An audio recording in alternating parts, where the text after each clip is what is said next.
Hello YouTube. Just get through to here back again.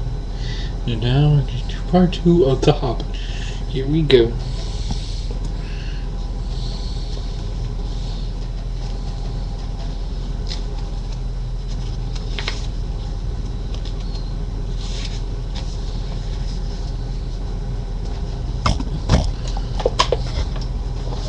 Gollum had just spied Bilbo. He slipped into the water and swam ashore. It looks tasty, it does. He hissed as he approached the Hobbit. "Stay back!" warned Bilbo, gripping his sword. "I am Bilbo Baggins, and I am lost. Can you show me the way out of this mountain?" Gollum squinted his large, lamp-like eyes. Perhaps we could make a deal. We'll have a riddle game. If you win, I show you the way out. If I win, I gobble you up. It wasn't much of a deal, but Bilbo agreed. They traded riddles for some time. Finally, Bilbo won. But Gollum was a poor sport and decided to eat Bilbo anyway. Gollum swam off to get his ring so he could sneak up on Bilbo. But of course, he couldn't find it. It's gone! He howled and dashed back to find the Hobbit. But Bilbo had accidentally slipped the ring on his finger and vanished. Curse him and crush him! Moaned Gollum. He's gone too! He didn't realize he was looking right through the little Hobbit.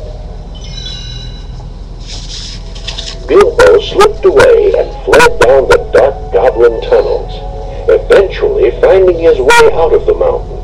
Pocketing his ring, he rejoined Gandalf and the dwarves. Thorin was amazed. "We had to fight our way out.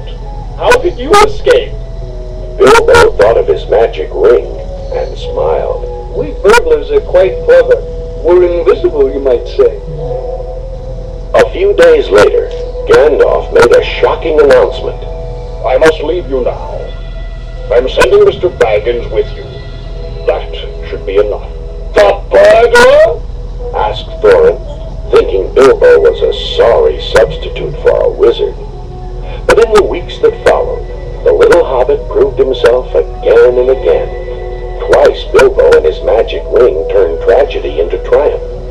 Once by defeating the great spiders, and again by escaping from the wood elves' dungeon. Little by little, Bilbo began to enjoy adventure. At long last, the company reached Lake Town, at the base of Lonely Mountain. Men were there, brave men, like Bard the Hunter. It was said that Bard could shoot an arrow farther and straighter than anyone.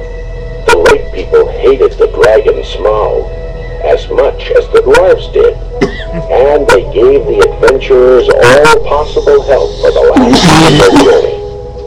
After a long, hard climb, the brave little company found itself at a secret door in the stony cliffs of Lonely Mountain. Behind that door was the home of Smaug the dragon. Thorin turned to Bilbo. "It is now time for you to perform the service for which you were hired. Go burgle something." As Bilbo made his way down a dark tunnel, he told himself, "A few more steps, and you'll see old Smaug himself. It's true you are afraid, but if you go on now, it will be the bravest thing you've ever done." and on he went. In the great hall, Bilbo found the terrible dragon lying asleep, breathing fiery blasts. The hobbit breathed a sigh of relief. "It filled the entire hall," Whispered Bilbo in awe. "I am no bigger than one of his claws." Bilbo stepped up to the large mound of gold and jewels that was the dwarves' stolen treasure. Nervously, he plucked up one small gold cup. Then mighty Smaug awoke. Quick as a wink, Bilbo put on his magic ring. Smaug's blazing eyes peered through the gloom. "Oh,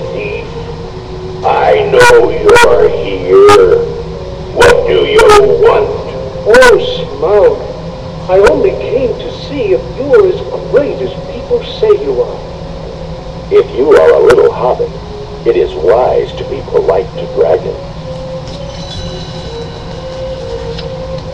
Smaug laughed his fiery laugh.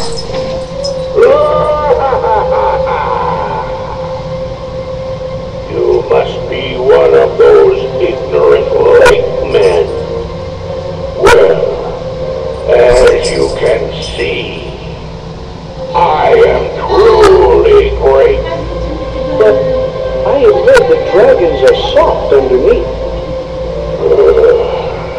Then you've heard wrong, thief. Smaug reared up, revealing a chest covered with gold and jewels. No weapon can pierce this armor. Bilbo searched carefully, and there was what he sought. Just below the dragon's neck was a tiny, unprotected spot. Aha! He thought, and he backed into the tunnel, popped off his ring, and held up the gold cup. You're a sorry match for my burgling, Smaug. And he darted away. No one steals from me! Roared the dragon, and out of the mountain he flew in a rage. Bilbo sped down the mountain to warn the lake people. Spying the small bird, he cried out to it. Go and tell Bard the hunter to look for the bare spot under Smaug's neck. Meanwhile, Smaug was flying over Lake Town, burning down buildings with his fiery breath. The lake men were helpless. But the small bird had delivered Bilbo's message. Bard the hunter took careful aim and shot an arrow deep into the bare spot below Smaug's neck. The dragon fell into the water, his flaming breath changing to steam in the water. Smaug was dead. So the people of Lake Town were saved, and the dwarves regained their home and their treasure. And Bilbo returned to his nice, quiet hobbit hole. Every now and again, he would recall his part in the adventure. It had given him bravery, treasure, and a magic ring. Gandalf had been right. Bilbo had had an adventure, one he would never forget.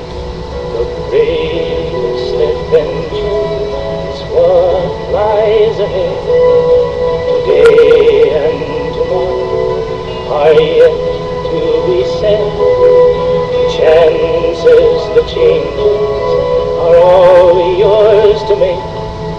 The mold of your life is in your hands to break.